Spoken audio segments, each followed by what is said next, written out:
Bonjour à tous, bonjour à toutes, bienvenue dans votre flash d'information sur malikunafoni.net. C'est donc l'heure de votre flash d'information. Bienvenue.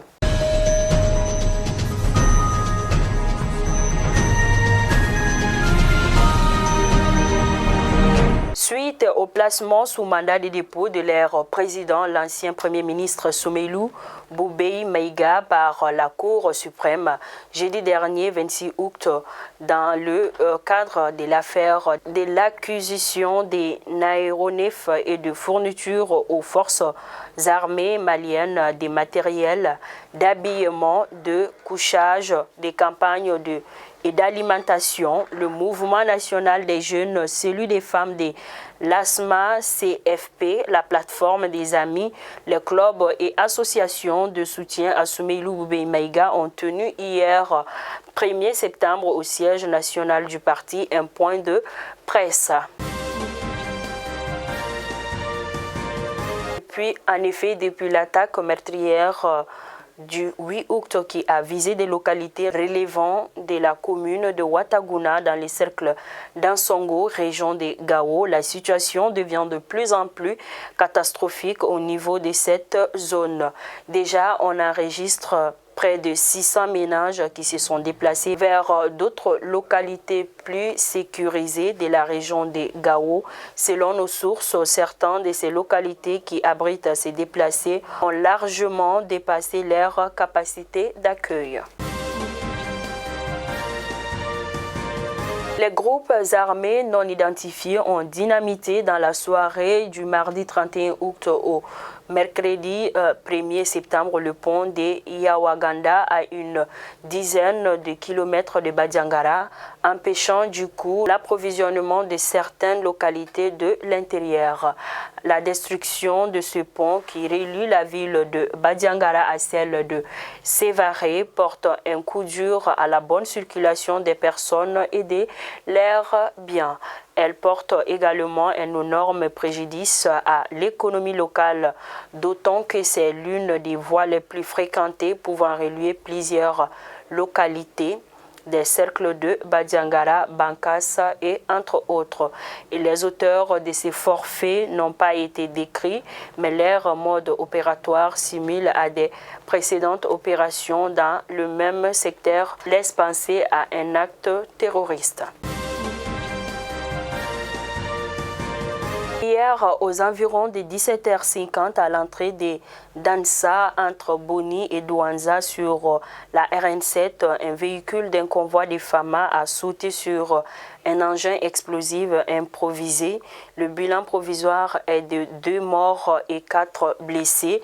Les blessés ont été pris en charge à Douanza avant d'être évacués par l'aménagement sur Sévaré. Ainsi, nous souhaitons prompt rétablissement aux blessés ainsi que l'âme des défunts puisse reposer en paix. Les jeunes de Koulikoro ont décidé de barricader les tronçons principaux qui traversent la ville de Koulikoro pour manifester leur mécontentement contre la dégradation rapide de la route réalisée à peine un an.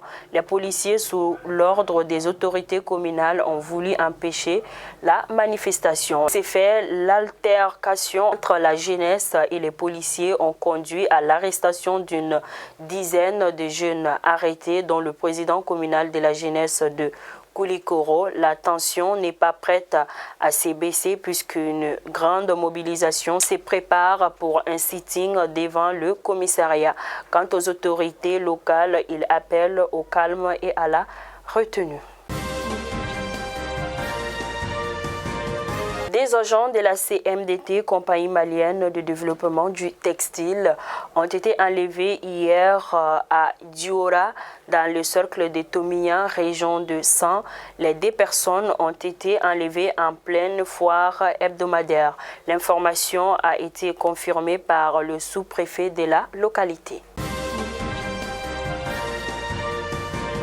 Descend, nous partons à Koutiala, une centaine d'enfants musulmans et chrétiens âgés de 10 à 17 ans venus de Bamako Kita, Koutiala et Ségou ont échangé avec les autorités sur l'opérationnalisation de la région de Koutiala.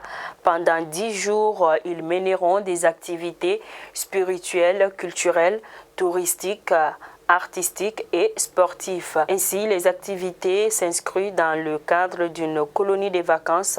Les thèmes portent sur enfants en cette période de Covid-19, engage-toi pour un Mali apaisé et tolérant. Elle est organisée par la paroisse Saint-Martyr de l'Ouganda de Djelibougou, Bamako.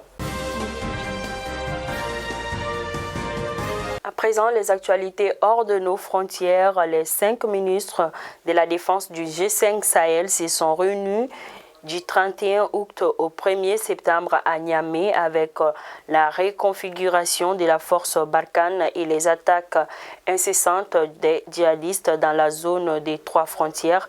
Les États décident de revoir leur stratégie sécuritaire.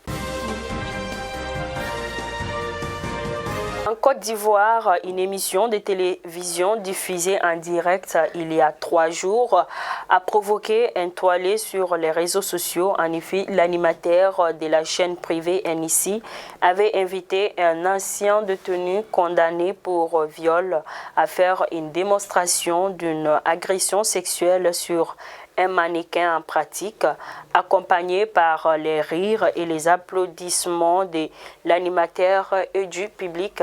Mercredi 1er septembre, Yves de Mbela a été condamné à une peine de prison avec sursis de 12 mois et une amende de 300 €.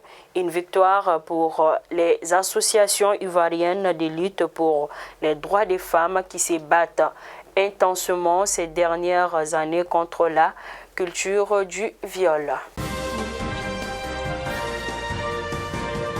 Enfin, pour terminer, au Congo-Brazzaville, suite à une opération de destruction de médicaments de la rue par la police, les revendeurs de ces produits ont mis à sac une officine appartenant au président de l'ordre des pharmaciens. Désormais, les pharmaciens demandent aux autorités d'agir face au commerce illicite des médicaments. Et c'est tout pour votre flash d'information. Je vous donne rendez-vous pour un autre numéro. Merci de rester encore et encore fidèle à malikounafoni.net et bonne journée.